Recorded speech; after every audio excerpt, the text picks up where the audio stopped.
So, recording has started. Welcome along to episode 1 of season 2 of Frieren and my reaction to it. Now, it's been a while since I've done anime reactions, but if you've been around previously, you know how these things go. I can't simply post the entire footage of an entire episode of any anime on YouTube.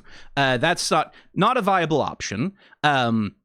And I don't want to have to try and sit and micromanage and edit, removing 0.5 seconds of thing from thing over and over again in a very complicated... I don't have the time to do that on my chill out, do whatever I want, relax channel, which is technically what this is. So, the way that I've set things up for this more aggressively copyright-protected content is there's a timestamp on screen. You will see subtitles in this little box down here. And occasionally, whenever I pause the video that we're watching, you will also get to see a little screenshot, a little still of whatever it is that we're looking at. But you won't get to see the actual full thing of the actual thing that we're actually looking at. So you're going to have a copy of the anime by yourself on your own computer that you can pause and start. And I will give you a countdown saying 3, 2, 1, go. And you'll go at the same time as me. And then whenever I need to yap about something, which is going to be frequently, I'm going to say 3, 2, 1, pause. And then I will save our place and I'll do all my yap and I'll scroll back and forth. We'll return to where we were. And then I'll say 3, 2, 1, go. And then we'll go. That's more or less the way that this works out. Is it inconvenient for you? Yes, but it's very convenient for me, and that's the thing that matters to me right now. If you want a more convenient version, that's not so much hassle to deal with, well, members can find that over on the Discord channel, but you don't get convenience on YouTube. Our corporate overlords have decreed it to be so.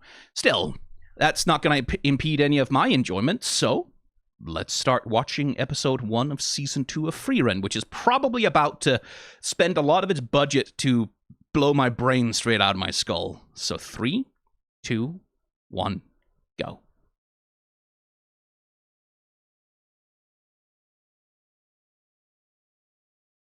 Yep, look at those leaves. Watercolor backgrounds.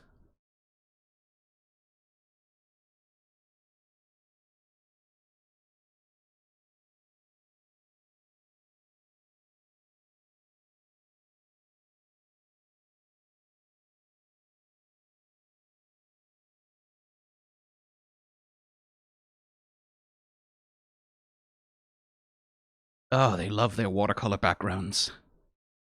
Parallax scrolling, hand-animated sunlight. Bastards.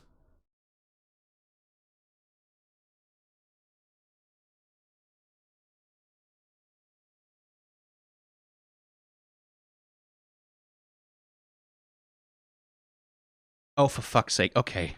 3, 2, 1, pause. Yeah, I know. I didn't give you very long, but it's the little things with Frieren.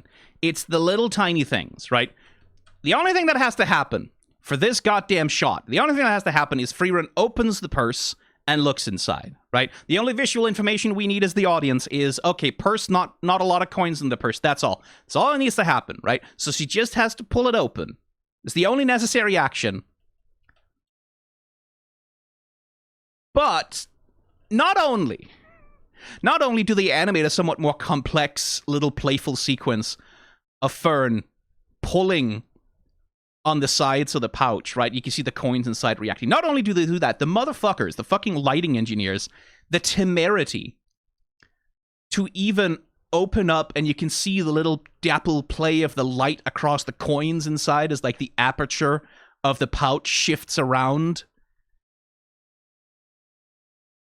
And, like, the coins, again, it's the sort of thing that in a more sensible production, you might just use 3D objects for coins. Like, they're not going to animate them doing anything complex, but if you're going to move any, like, hard metal object like that around at all, it's easier just to have, like, a 3D object, or, failing that, rather than actually hand animate the damn coin, you can just, like, translate it. You can just move it around with motion tweening, right? But that's not what the fucking... You can see, if you pay close attention to the line work on the coins, that it wobbles.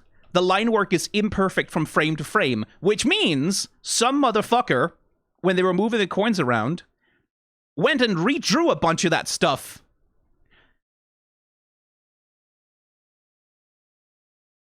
Like, there's also compression artifacting, which makes it a little bit, but you can see, like, the way that the surface texture on this coin changes. And over here, how much line wobble there is on this background coin. So someone went in and like, the little tiny jiggle on the coins here, someone went in and hand animated that little jiggle on the goddamn coins, along with, like, the lighting effects artist working on it, and of course Fern doing even more, like, little wiggle, little pushing the aperture of the purse open a little bit more to look inside a bit more careful. Fuck off, frieren. Fuck off. Like, it's the thing that drives me insane about frieren. It's not just the big explosive Sakuga magic battle bullshit, whatever. It's that sometimes there's an animator who's just like, yeah, this mundane, irrelevant action that is not a focus of any narrative beat. It's not emotionally important, especially, but I'm just gonna take some time to imbue that with a sense of naturalism beyond anything else that seasonal anime usually bothers with, because I fucking can, I guess. Assholes. Oh, good lord. But anyway, back to where we were. 3, 2, 1, go.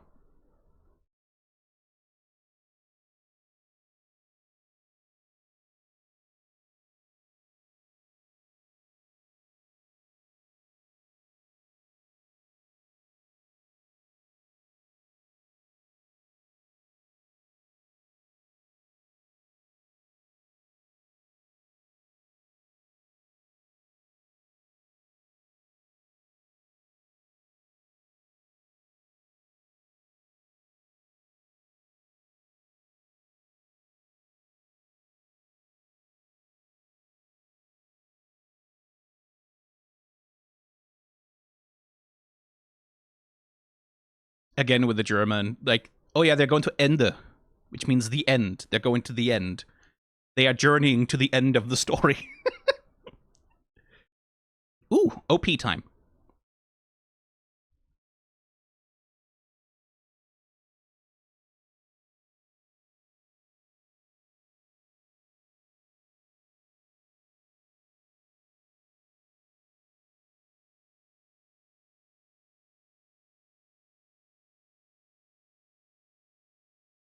Of course, it's the flowers.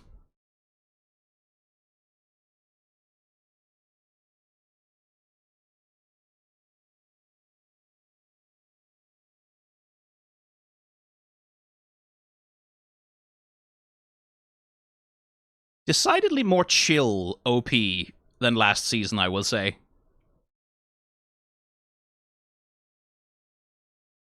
Less dramatic.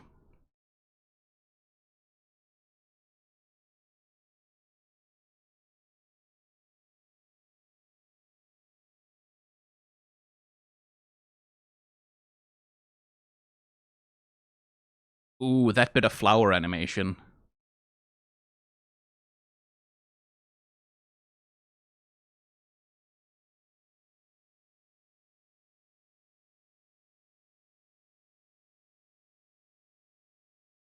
And using the flowers as a signifier, right? Like, as a connection, yeah. Like, very much the same as the first OP with the, like, time stream split with frieren living in two worlds at the same time, using color. Oh, that's a good background.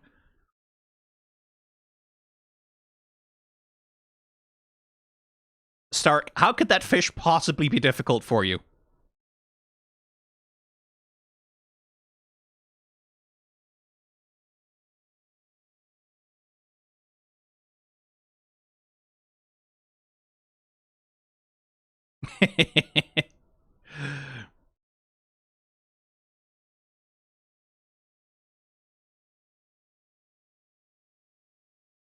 Is she getting stuck in a mimic in there?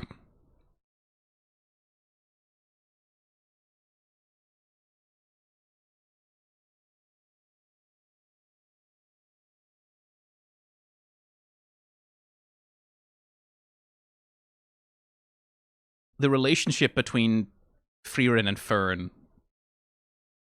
is so fun. the way that they parent each other.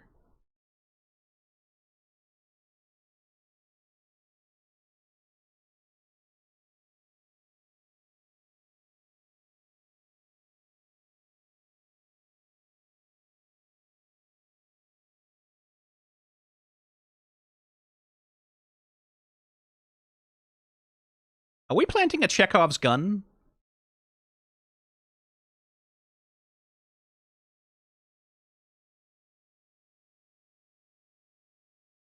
This feels like we're planting a Chekhov's gun.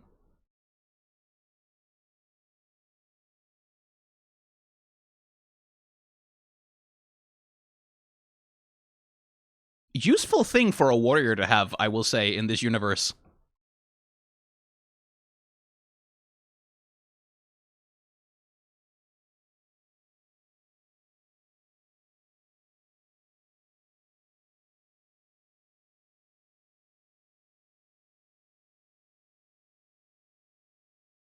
Talking like Stark isn't there. He could probably do something.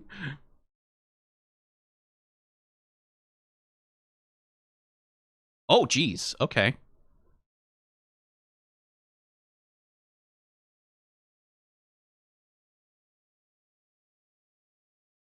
Oh, it just stays glowing.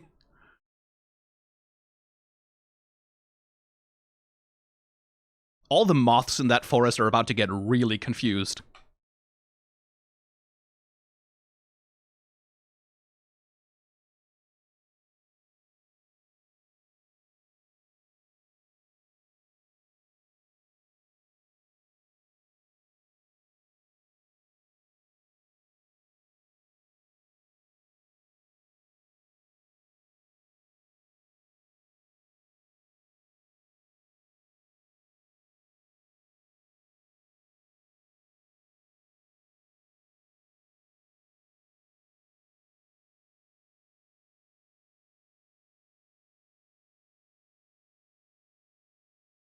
Huh.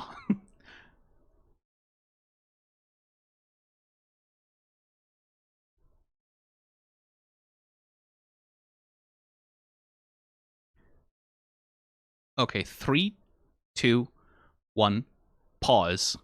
Ah, okay, so there's a whole bunch of those stones underground and they're going to drain their magic.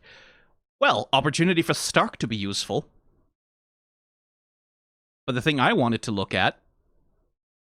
Ah, the fucking hair animation, frankly. But also, there's an anime clip that goes around sometimes from a comedy anime, right? Where it's like two detectives and they're chasing a criminal or something. It's a gag anime, right? Where they're walking along, they're looking for clues, and then one of them goes, "Stop! Don't take another step further. Look at the ground over there." And it's like clearly the ground is painted on a different cell than the rest of the background because it's doing the thing in cartoons, you know, where any part of the environment that's interactable is like noticeably not painted nearly as nicely as everything else. And they kind of go, "That's a trap. If we step on that, the ground is definitely going to collapse," right? So they walk around the trap and they go to the other side. And then the ground that's animated on the normal background cells, like the animators went out of their way, collapses under them, even though it wasn't painted to look like. It's a very good meta gag for people who are into animation, is my point. But what I wanted to look at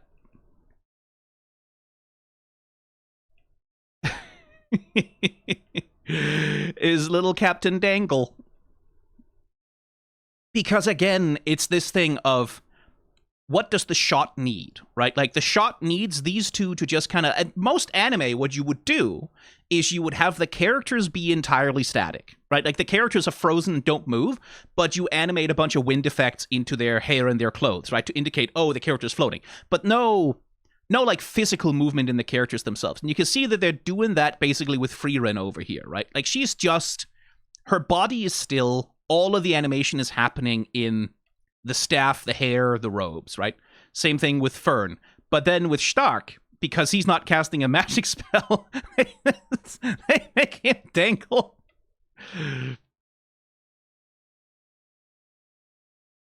And the implication of his body language here, right? Like the fact that he's just kind of hanging there like a kitten that's been grabbed by the scruff of its neck is like, oh no, yeah, he's used to this. Like, it's like this happens frequently enough that he's like, he's not tense. He's not like holding on. He's not trying to grab onto Fern and like pull himself up. He's like, oh no, yeah, falling into a pit and getting saved by Fern using a flying spell. That's just a Tuesday.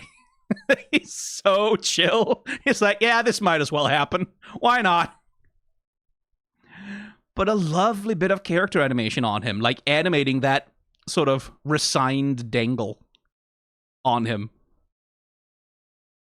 That's lovely. Also, just some gorgeous hair animation playing here. Again, with hair animation, right?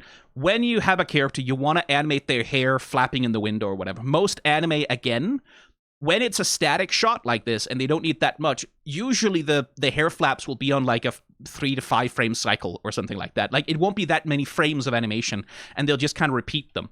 Here it's 1 unique frame, 2 unique frames, 3 unique frames, 4, 5, 6, 7. 6, 7, yes, I know, joke. And they keep going. Like I'm not going to sit around trying to confirm it, but it looks to me like they don't actually ever fully repeat a frame of hair animation on Fern. It looks like they are mostly unique. I'm sure they must have copy pasted something. I wonder if the same with frieren. Ooh, nice little move by the animators there. Like the way that this tuft of hair, the way that it breaks apart and remerges, which sort of gives you this vibe of the hair crossing over with itself. I'm sure they're repeating some frames or something somewhere, but they're doing a really good job of offsetting it such that the repeats are not visible. Again, extra effort on the little things where you don't need to do it because the audience gets the point if you just do the usual thing, but it's frieren. Anyway, 3, 2, 1, go.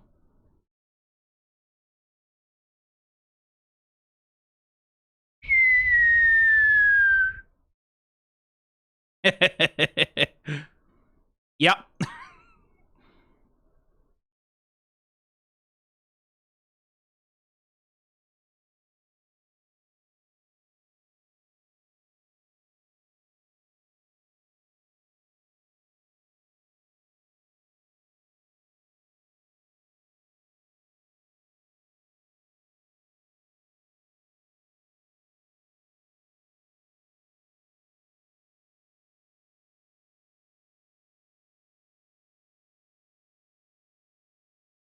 Then how does it ever break apart small enough to become a little rock?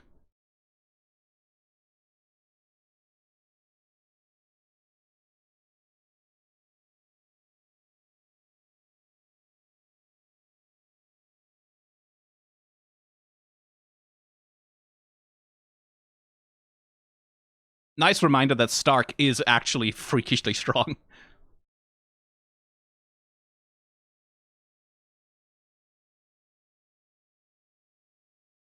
Oh, fuck off. 3, 2, 1, pause. This is not animation, it's just that fucking background. Fuck you. Oh my god. Oh, that's just gorgeous. It's not even, like, it's the illustrations are just good. Like, it's always good illustrations with frieren. And, like, the texture work that they overlay, like, there's a lot of anime you'll see that uses sort of paper textures in their backgrounds or on their characters to sort of give the illusion of, oh, this was, like, hand-painted or whatever. But they tend to do kind of a sloppy job in the composition, or the compositing, rather, where, like, when you look at it, you can just see, oh, this is just a filter that has been put over whatever it is, and the filter is, like, it's pretty obvious that it's, like, a post-processing thing. One thing about the frieren production is they are so fucking good at compositing this shit. They are so, like, and again, I would imagine that they are not actually painting these with watercolor and scanning them and trying to composite them into animation scenes like that, because that would be an insane workflow to try and do in the age of digital animation. But the compositing is so fucking good. The post-processing is so good. It has that authentic feeling scratchy, grainy, noisy film texture that you sort of remember from classic anime. But then it's also just, this is just a beautiful illustration because it's the way the artist handles the values. So values in, when you're talking about art and illustration, values is a matter of basically how bright is something. Like that's sort of the easy way to explain it, right? So this right here, which is basically pure white, that's high value. And this here, that's basically pure black, that's low value, right? And so much of illustration, it's not really about, and you can see artists who'll do demonstrations of this, where they have a thing select completely random colors for them, but they can still paint really nicely looking art because instead of choosing by do these colors look good together, they choose by do these values look good together? Is the contrast good? And you can paint beautiful things with like basically whatever the fucking colors you want, so long as you have good values in mind. And the value work being done here, the way they're concentrating the light with these brightly glowing crystals here, and then the progressive shading and shadow as the colors just gently fade into these distinct layers of contrast into the dark background. Like, there's so much. That's why this scene looks so fucking three-dimensional, right? Like, that's why it looks like there's so much depth and space to this environment, which again is a thing with a lot of seasonal anime because they don't have the budget to be doing this kind of shit. You get backgrounds that tend to be very flat because, you know, that's all that there's really time for, and the values tend to also be very flat because contrast is often sort of a luxury because it takes longer to do than something that's just kind of flat shaded or whatever. And it's such a big part of what makes the world of frieren look good and feel alive is that there's so many good background illustrations. This is just for one fucking shot, right? They're not going to come back to this shot, probably. So it's for one shot that's like 2 or 3 seconds long in one episode. They did this whole fucking thing. And that's part of what makes Frieren's world feel so vital and alive and like real in a way that a lot of other fantasy worlds don't really get to be. It's because they have these background illustrations that give the world like a real sense of depth and texture. Like you could reach out and touch this shit. Ooh, god damn, that's pretty. Anyway, 3, 2, 1, go.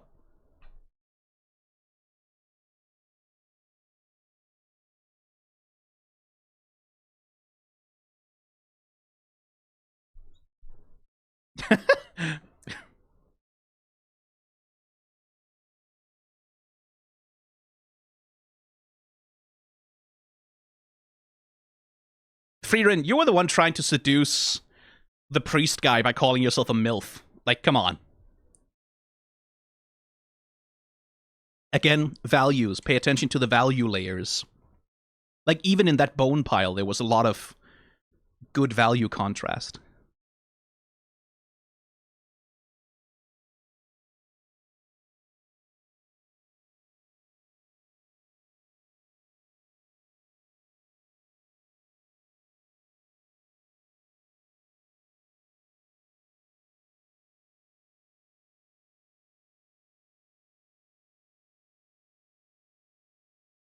Yeah, who made that animal bone pile, by the way?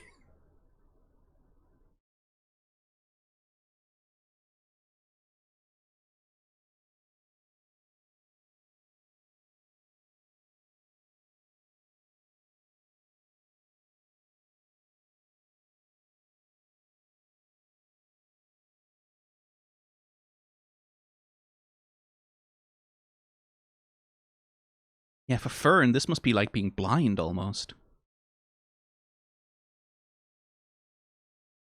Well, oh, yeah.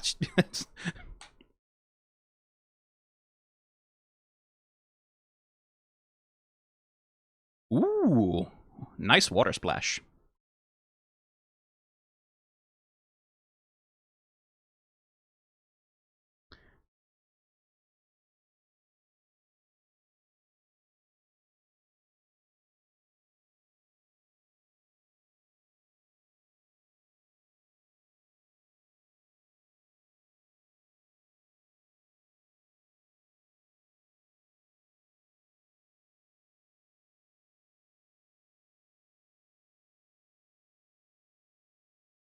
That's how to motivate him.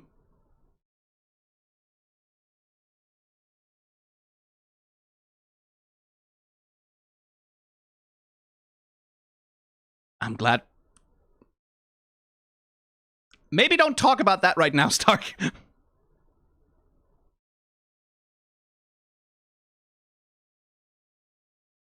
Oh, flashbang.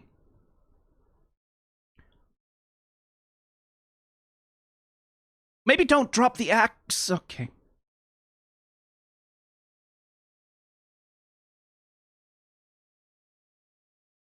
Hmm. 3, 2, 1. Pause. Okay, I do need another look at that fucking dragon.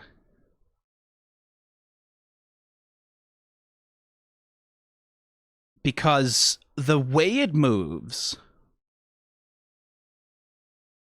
the level of motion to this thing, and it's hard to see through the Gaussian blur here, but with probably camera blur if it's anything. It moves on, what is this? This is 1, 2, 3.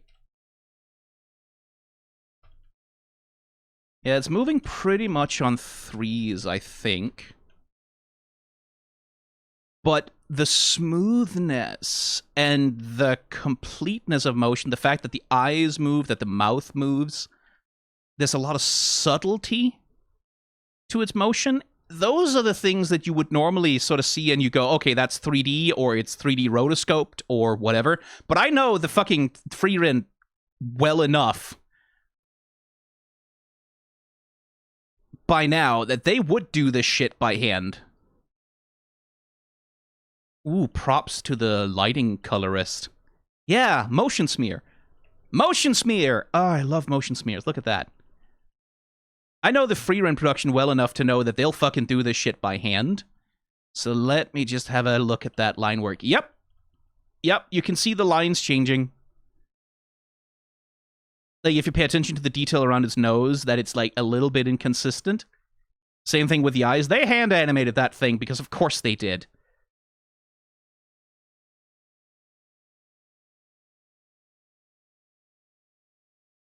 What a complicated little motherfucker. Like, that's a complicated set of volumes to mess around with.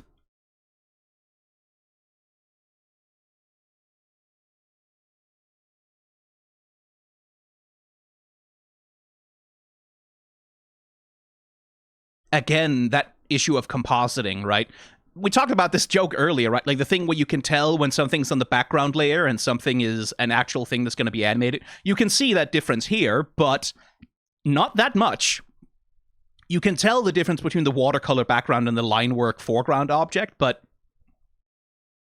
look at the noise and like the compositing that they've managed to do over top of that. It's you can tell it's animated. You can tell this thing is, but it's close.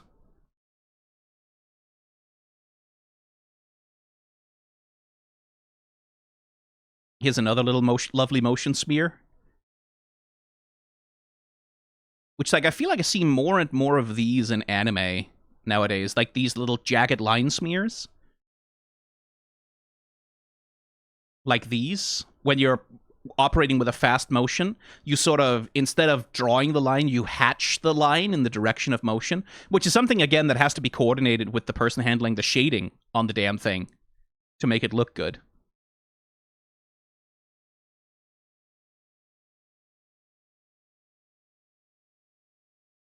Okay, let's see the effects animators earn themselves an anime award if there's any justice in the world. Yeah, so there's like 2 or 3 distinct layers of this lighting effect. You can see here how some, like, we're operating on differential animation timings here and there as we push into the light blast. But yeah, he needs to grab both Fern and frieren, so he drops the axe. Good boy. But still, maybe don't drop the axe. I know you had to, but still, bad idea. Anyway, maybe he needs to get a new axe. That would be cool. 3, 2, 1, go.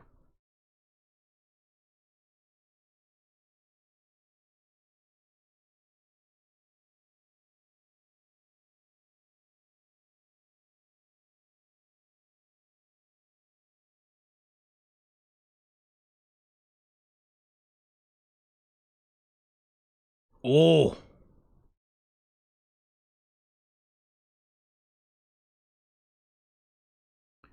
Oh, fuck off. Oh, fuck off.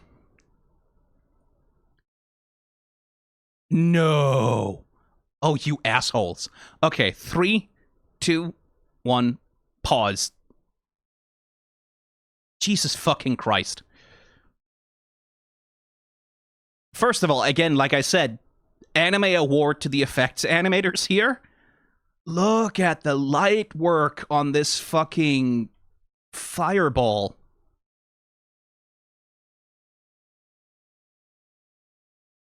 Also, the animator who was animating this shot is like deliberately just being like, yeah, you know what? While that shit is happening, I'm just casually gonna be the most insane anyone has ever been about animating a cloak flapping in the wind.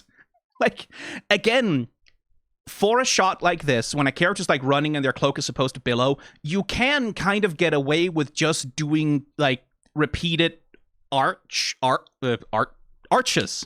right? You can just do these arcs, and you can just kind of have like a little wave motion moving across those arcs. That's not what this animator does. This animator's like, no. That's a big cloak. It's fairly light, right? Like the fabric isn't too thick. This thing is gonna crumble. It's gonna fucking go all over the fucking place, and I'm just gonna do that.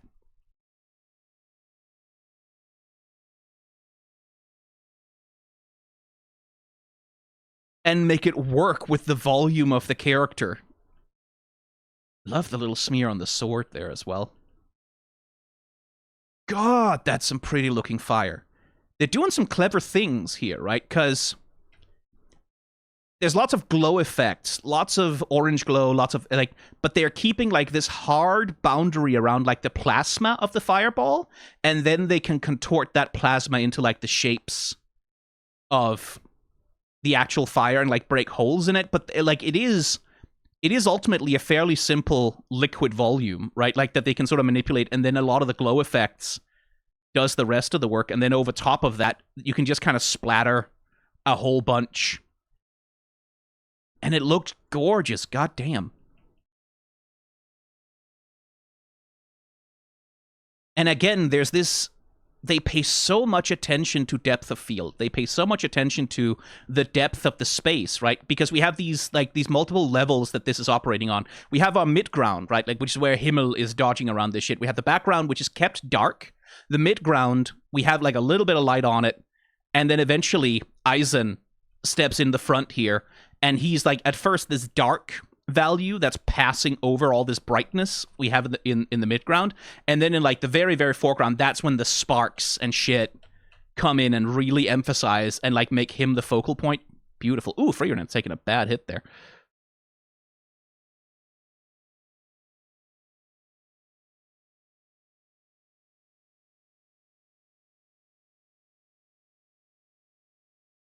Wait, are they fucking... Oh my god. Jesus Christ. This is so extra. Look, they're doing these little transformations because they're doing heat oscillation, heat wobbles. They're doing fucking heat wobbles. Like, not the most beautiful ones I've ever seen, but they're doing fucking heat wobbles from the sheer intensity of the heat just by, like, warping the line art a little bit. Again, little things. You don't really notice it in the moment, right? But it's there. And it sort of emphasizes the hum, the wobble of the beam. Oh, fuck off. And again, the animator just doing the most with Himmel's cloak. Just really just reveling in the fucking cloth physics of it all. And then Eisen swing into, and then we get...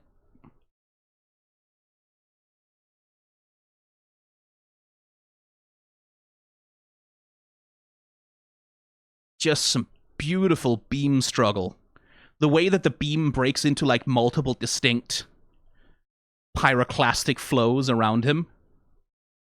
Fucking wallpaper worthy. Every frame of painting, huh? And then, of course, like, again, for them, it's not enough. No, it's not enough. You could just zoom in on some line work, but no, there's some fucking sicko animator at the studio who's just like, no. I'm gonna hand animate every frame of the ground because I don't know. Why would you do that? Why wouldn't you just zoom in? You don't have to do all this. You could just zoom in on it. You didn't need to hand animate the ground.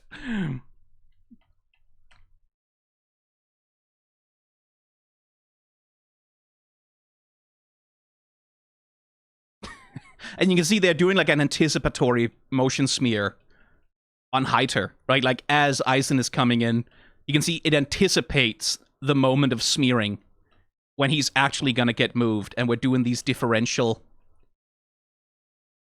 right, where only certain bits of the frame move.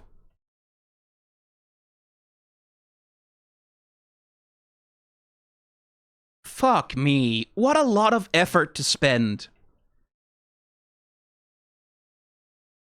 And then the last thing that got me was this. As he gets hit, right? We start with like a whole field blur across the whole screen because like there's this anticipatory rumble. And then you can see the way that they wave it, right? Mostly on the right side, Eisen remains more or less clear, but then as the blow comes in, you can see how they scratch out like the motion smearing on the left side.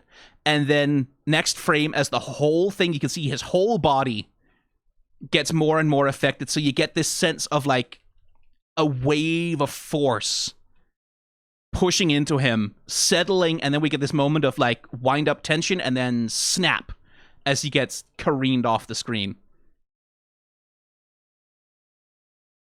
Beautiful. And Eisen is like, that fucking helmet and that fucking head and his beard, because it's such a flat design, it's such a flat fucking weird little design, must be fun for the animators to play with. Because like here we finally get a little bit of, we can see a little bit of volume in it that they can get away with when they're doing a little, ooh, cool. That's really cool. 3, 2, 1, go.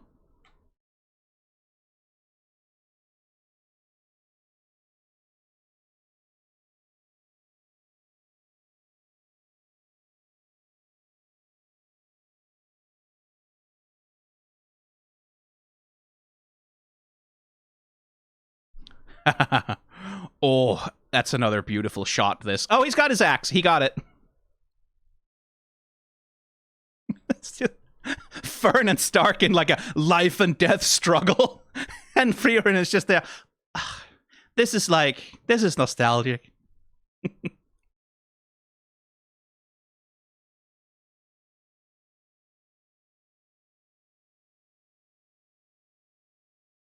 She's just having such a chill time.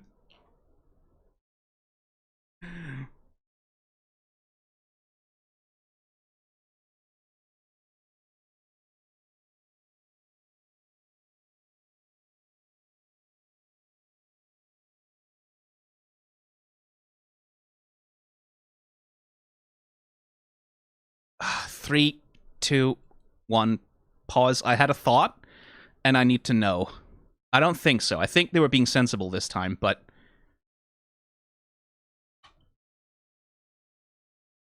Right? You were being sensible about the fucking basket, right?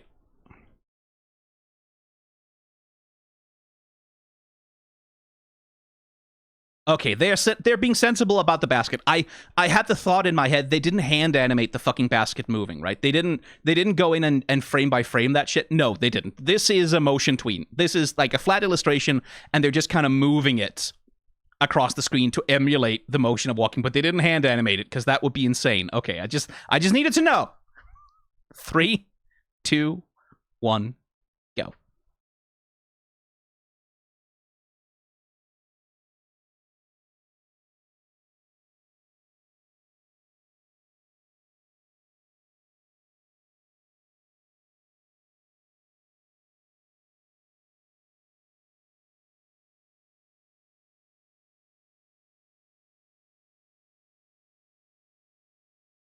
I like the detail that they show how Frieren and Fern are taking care of their hair.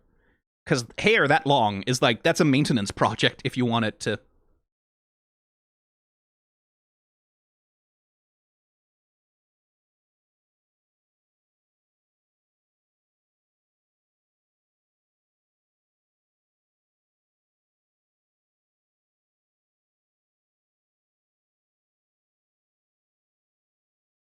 Fern's movement there is so good.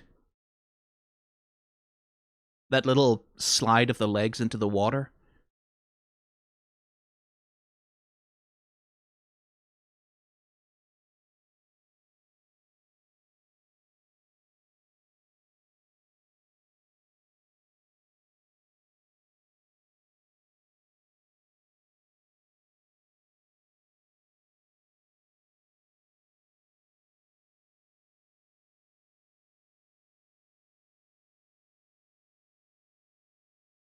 They were barely showing ankle, man.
Oh, don't interrupt a good conversation.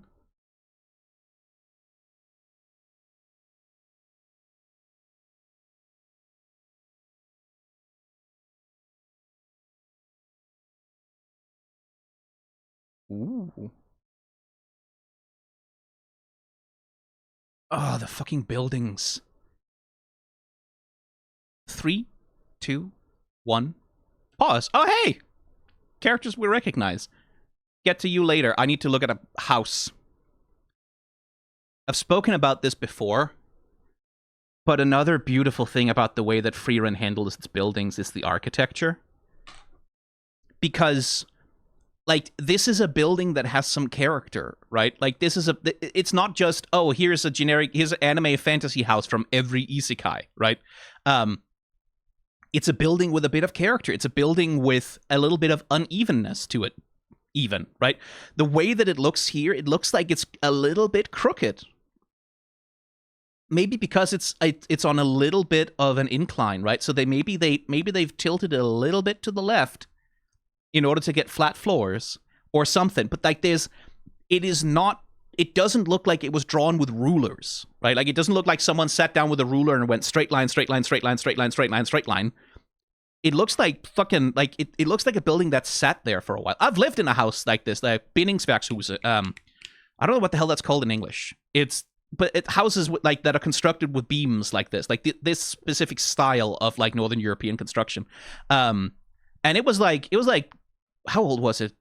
400 years old, something like that. It was just a regular townhouse. It wasn't anything special. But like inside that house, the first time you go in there, when you weren't used to it, you'd walk inside and you kind of go, whoa, because the floors were they were warped and they were just like a little bit tilted, a little bit. So you were just like a couple of degrees off of level, right? So like if you put a marble down, it would just kind of roll, and you'd get a little bit like, people get a little bit seasick the first time you went in there because the building was so old and it had settled so much that everything was just a little bit not quite level. And you kind of get that here as well. Like, that's what these kinds of buildings look like. Like, I've seen buildings like this where a central beam like that would like sag visibly by like several centimeters and like be a curve because it's just sat there for so long. And it's just nice to see that there's character to these buildings, right? Like, you can see there is a little bit of a crook in it here, over here with the beam, right? It wasn't drawn with a ruler. It was drawn with, feeling. Yeah, you can see the unevenness, and that feels true to life. Like, this is probably more uneven than a building like that would be within a lifetime of its construction, but this makes these buildings feel real to me in a way that again, watch, like, most generic isekai slop is a good comparison point, because there the buildings are just, oh yeah, it's fantasy house, which means wood plank and window and door. That's what building has, is door, roof, wood plank, wall, window. And this shit looks like someone lives there, right? Like, this shit looks like someone built that in a way that so much fantasy architecture often doesn't. It looks lived in. And it looks like it's settled and it's sat there. Oh, really pretty. And again, like, if you're paying attention to values, note where is the darkness, where's the low value contrast, where's the high contrast, how does that lead your eye, how does that help you read the scene? It's beautiful. Anyway, let's look at these characters. Who cares about characters? I care about buildings. 3, 2, 1, go.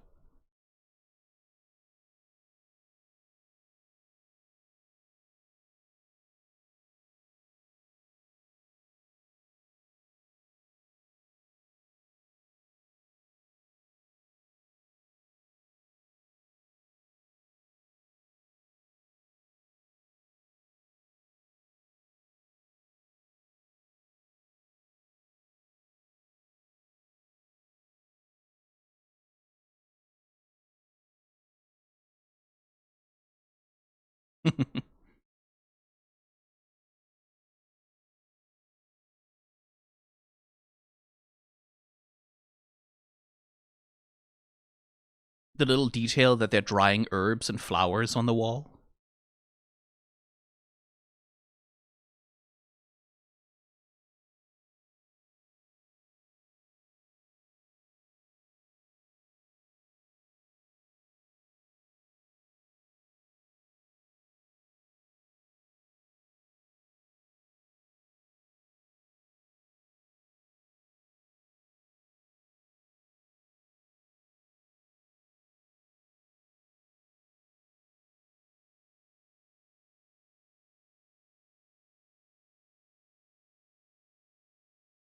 Okay, yaoi unlocked. Seduce him! Seduce him!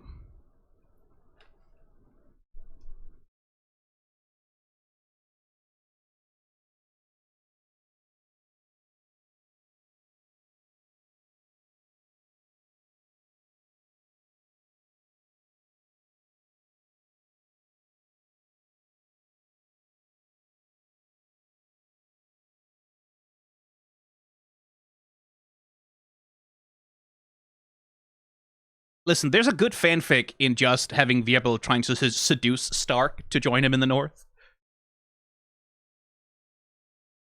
Ooh, values again.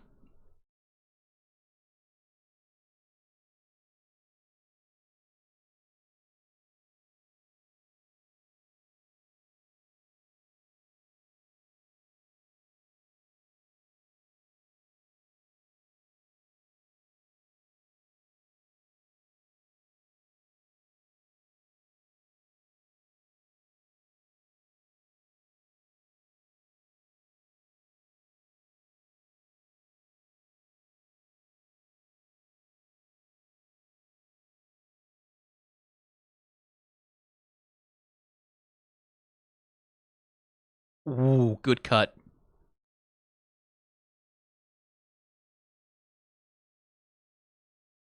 Ah, it's so disgustingly romantic. With the cut, the cut damaged hands, and that she takes his hands in hers. Oh.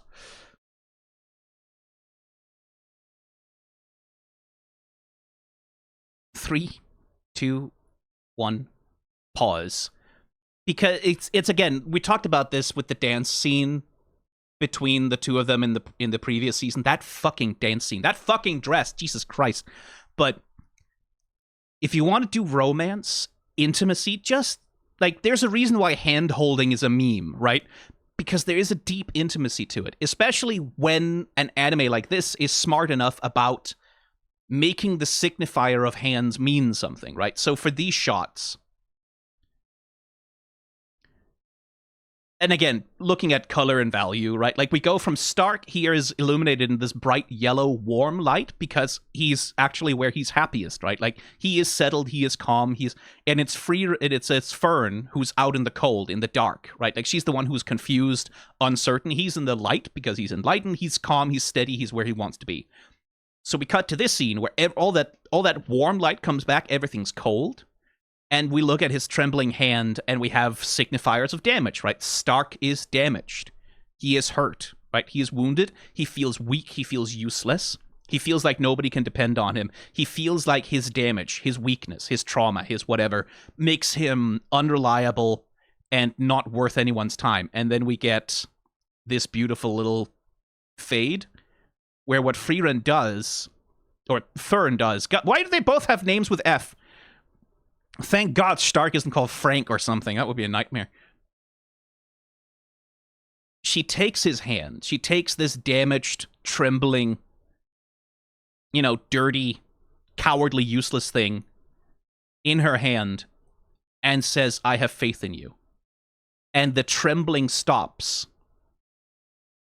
And that's how you make the hand a very, very useful emotional signifier. That's what makes this so fucking romantic.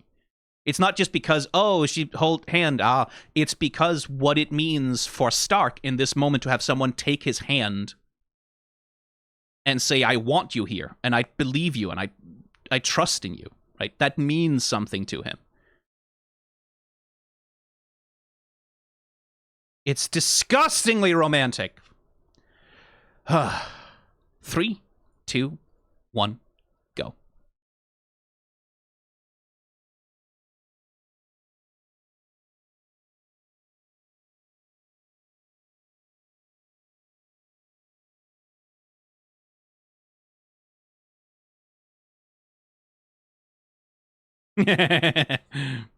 No.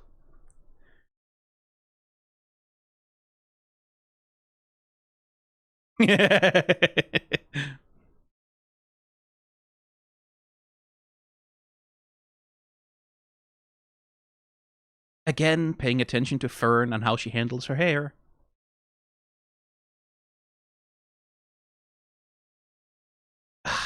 I'm sorry. 3, 2, 1. Pause. Oh my god. I need to see that again. Hang on. Just because it's so physically well observed.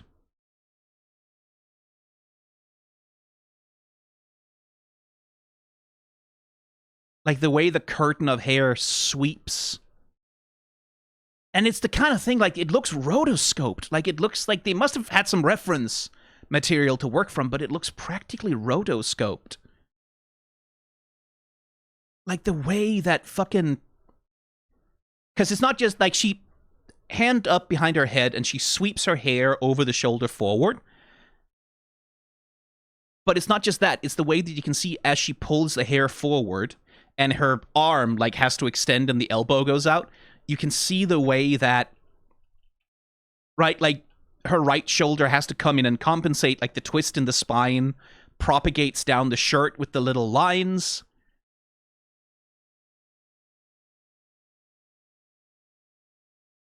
And also, like, she's sitting on her dress here, right? Like, her little nightdress. So when she pulls the necklace off and starts to lift it over her shoulders, you can see the tension. You can see that it stretches the fabric of the fucking nightdress. The fabric of the nightdress is stretching along with her action because she's lifting her arms and, like, leaning forward to pull the necklace over. God, that's well observed. She's in the background. She's this large in the frame. You didn't need to do all that.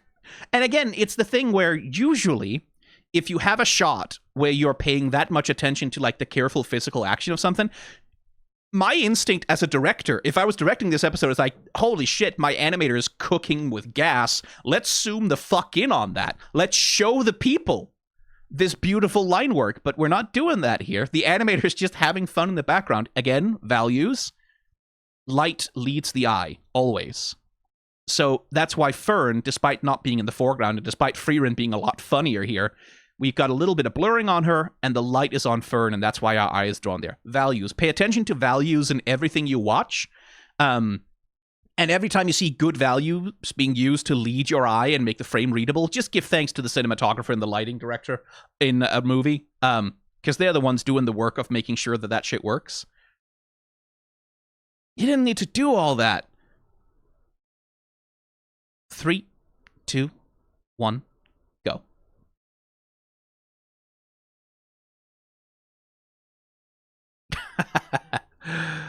Investing objects.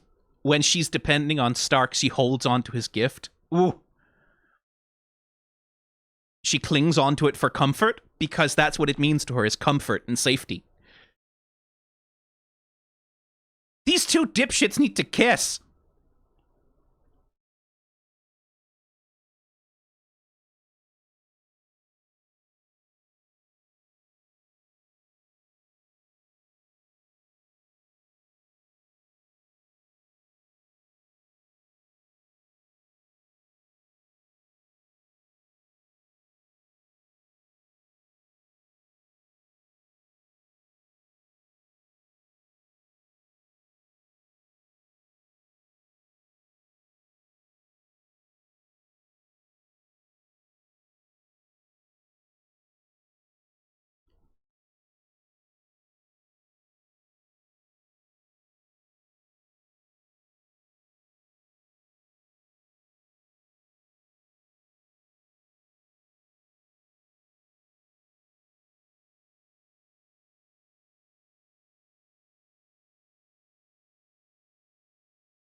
What a chill first episode.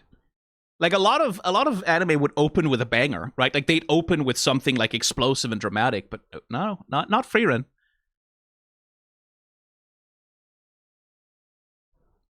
Oh, you motherfuckers didn't do this in colored pencil. I know you motherfuckers didn't do this in colored pencil.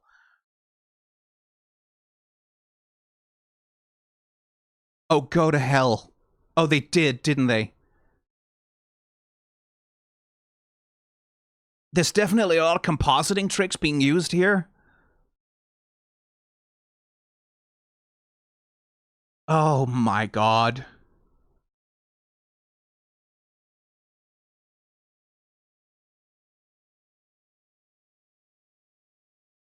Oh, fuck you. You can't do that.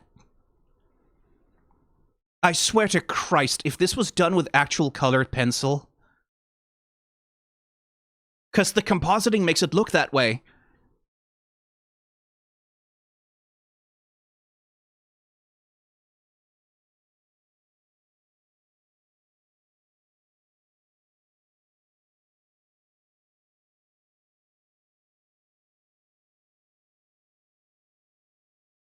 No. Absolutely not. You had to rotoscope that over 3D. I refuse to believe that. Oh, 3, 2, 1, pause, I guess. Mine Aome is the name of the illustrator who did all the colored pencil by hand on paper. Fuck off!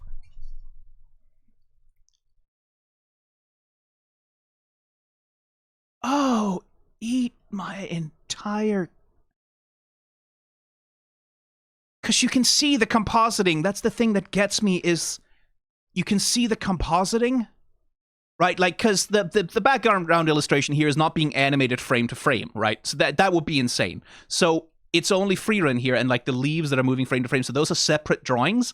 And when you look, you can see the compositing. You can see the paper cut, right? Like you can see the way that this one has been cut out of paper and been pasted onto and then photographed on top. Oh my fucking god.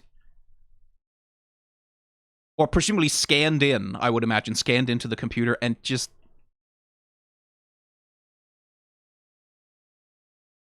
And it's the wobbling, right? Like, because colored pencil is, you cannot get... Because each of these drawings, right? Each of these drawings represent a unique sheet of paper, right? And every unique sheet of paper has a unique pattern of grains in it, right? Like, because every paper has a different surface. So... you can see how the grains shift wildly, right? Like, and how much color is deposited by a colored pencil from piece of paper to piece of paper is going to change, because the friction of each part of the paper is going to change, because the friction of the fucking... So you can see that really, like, that's why there's this shimmer, right? Like, it's because the paper interacts differently with the colored pencil each time. And, like, there are things you can do to minimize that if you care to, but they don't.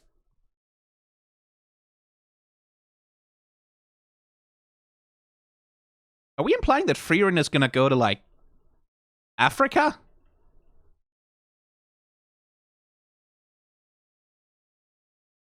But the fuck, this fucking shot.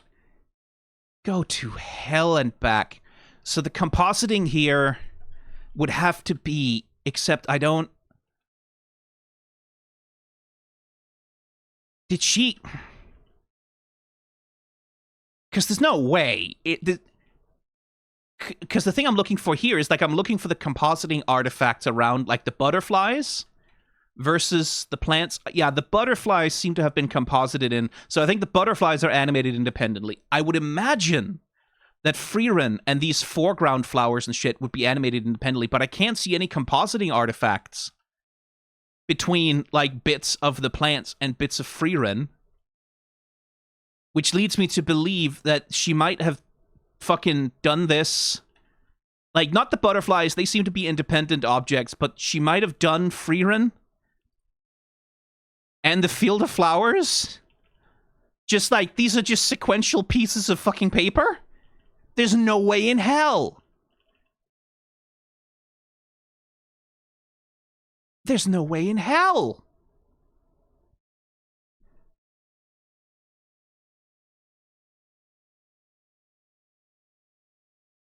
Because it's... Oh my god. And as someone's pointing on chat, yeah, it's frieren casting the flower spell, right? Like, it's... Or symbolically anyway, but it's the flowers are blooming into... Going into bloom slowly as she, like, waves her staff and casts the spell, and they all explode into color, and you can see how the artist is adding this glow, this shower of color from below. But the thing that...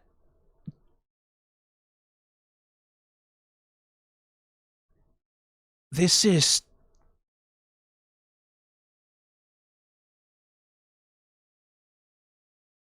This is absolutely fucking astonishing. Look at the solidity of frieren here. Like, the... I guess the thing of, like, if I were to try and direct this as like... my suggestion would be, okay, let's compose this shot in 3D first and use a bunch of placeholder objects and, like, have a simple 3D animation to sort of, like, probably not with the hair and everything, but, like, just the pose, and then the artist can use that for, like, rotoscoping reference. But you kind of can't rotoscope like that with colored pencils in the same way. So I don't know, like, they must have had reference to work from.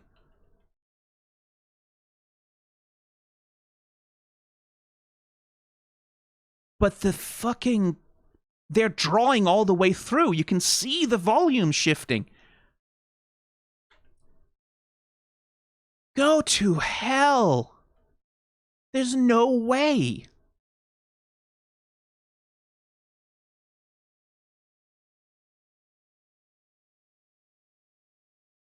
And then, like, they zoom in. It's not just that the camera's rotating. It's also that the camera's gonna push forward through the flowers, like, flying into the foreground, like we're fucking trench run in Star Wars. And then we push in on frieren. And land. Go all the way to hell.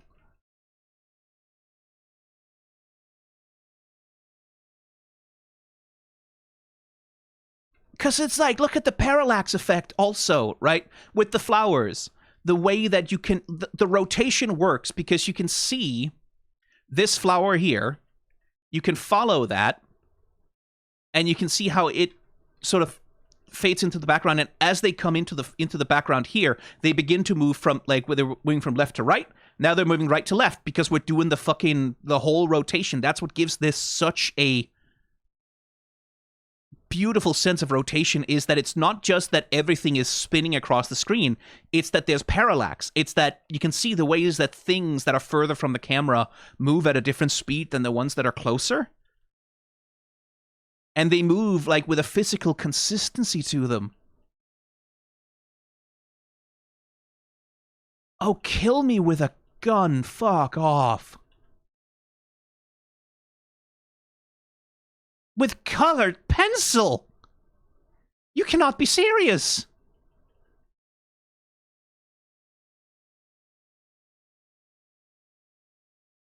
And we're not doing the world's, like, highest frame rate here. We're doing, like...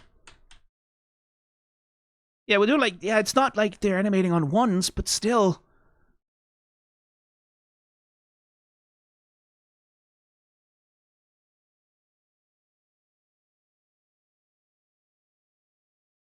This is one of the most impressive pieces of animation. Holy shit. This must have taken months. Like, just this one shot.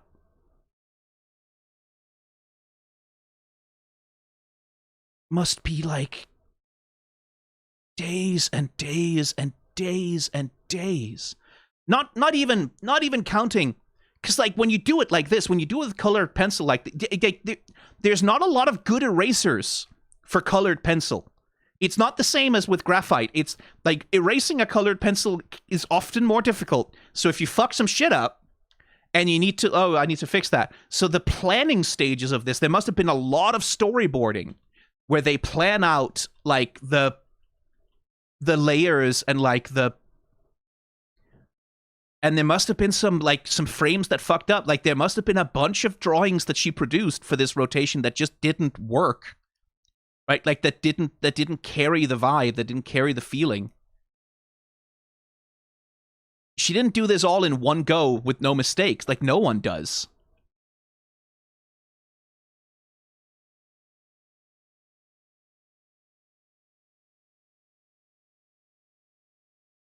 Oh my god. Fuck AI. It's just, fuck AI. Fuck AI and everyone who likes it. Fuck everyone who's ever wanted to use AI for any of this. Fuck you. You're a... There's something dead inside of you and I don't want to know you.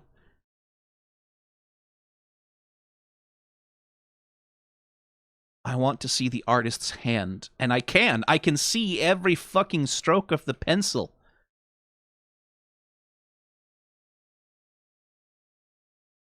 Because somewhere out there right now is an AI dipshit thinking like, oh, well, we could generate that with AI and like we can make the same product, right? Because they think because they're product brains. They think so long as we make a sequence of images that superficially look the same, then that's the same thing, right? That means the same thing.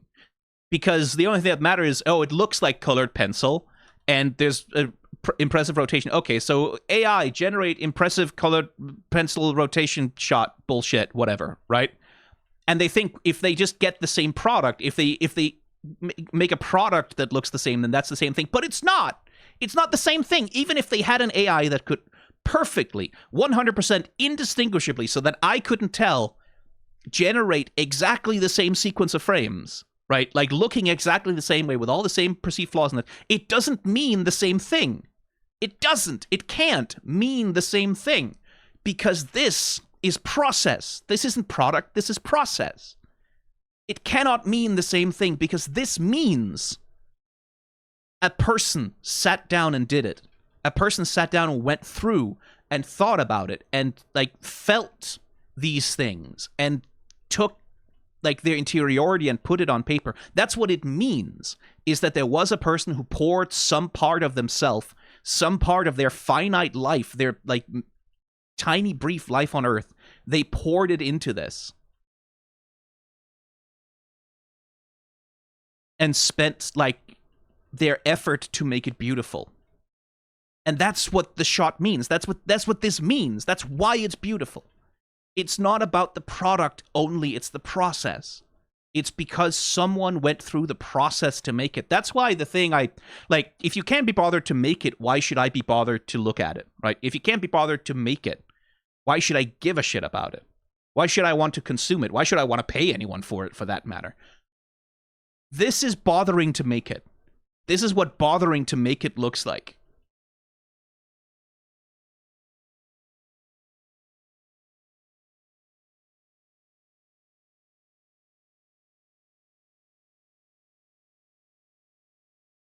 This is fucking life-affirming, man.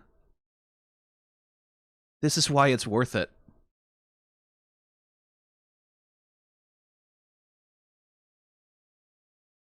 Fucking look at that. Someone figured out how to do that. Someone figured out how to do that. Can you do that? I can't fucking do that. Someone figured out how. They figured out how to take some fucking colored pencils on some paper, and then this happens, eventually. Someone put in that effort. Someone figured it out, somehow.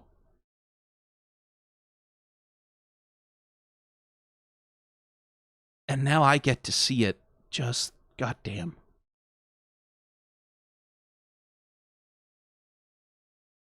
That's the thing about the AI. Like, the whole selling point is you don't have to figure it out anymore.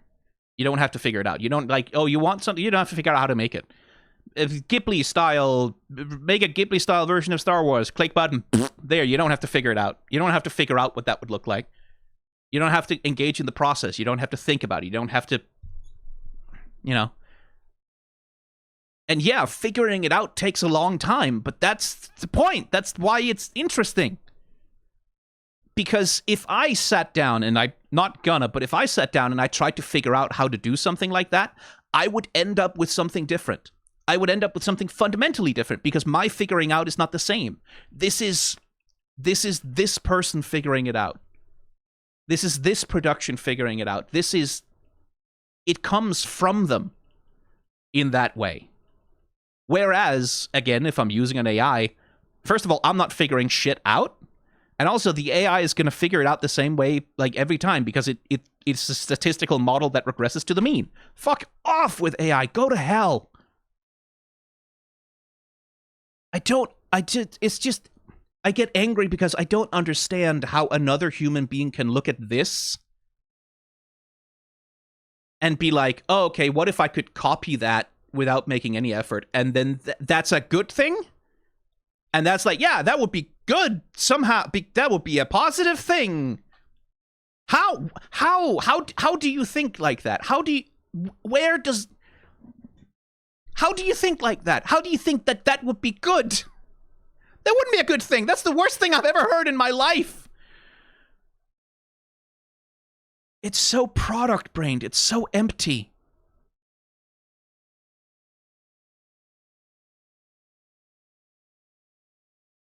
It's so loveless. You don't love this if all you can think for yourself is, okay, but how could I press a button to make it do that, and then it's mine? That's not love. That's just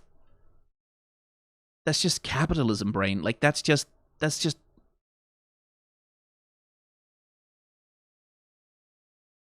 how can you see this and not love it? I don't understand. Like, because, like, there's so much art out there that I don't like. I don't care for it. It's not interesting. It doesn't. I don't find it pretty or beautiful, interesting, or whatever. But I can always appreciate the work, right? I can always love that a person worked and sat down and figured it out, even if it's garbage art, even if it's terrible art that says awful things that I disagree with. I can always appreciate the work as craft. Right, like unfortunately there's a reason that, like, Leni Riefenstahl ended up being an influential visual thinker, is because she spent a lot of time figuring out how to do that fucking Nazi propaganda, and her advances in imagery unfortunately shows up in a lot of art everywhere, which is something that should be thought about. Same thing with something like Birth of a Nation, right?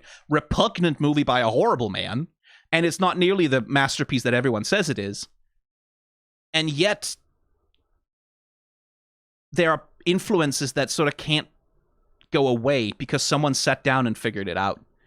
And it's awful, right? Like, it's awful, it's beautiful, but that's culture, right? And you have to engage with that. You can't just lock away from it. That's another thing about AI art, by the way. AI art does not have any critical consciousness of its influences. It can't engage critically and go, hey, that shot in Star Wars where they're walking down, that's directly a shot from Triumph of the Will. And AI can't engage with that, right? Like, George Lucas could, and maybe he should have a little bit more than he did.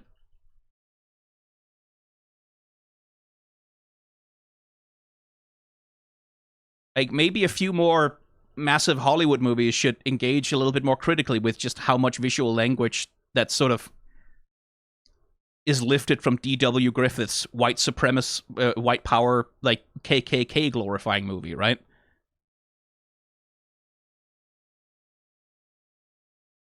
And that's a thing AI can't do. It can't reckon with it. All it just is just, it takes everything in, and then it just regurgitates it.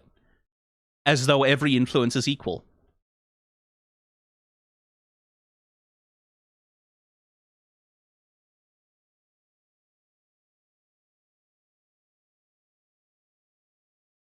Jesus fucking Christ. Someone figured that out.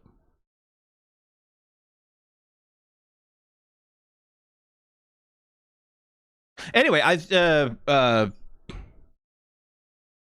yeah, I think I should probably move on to the next episode now, because I'm just gonna sit here and be hypnotized by this for hours. So let's do that.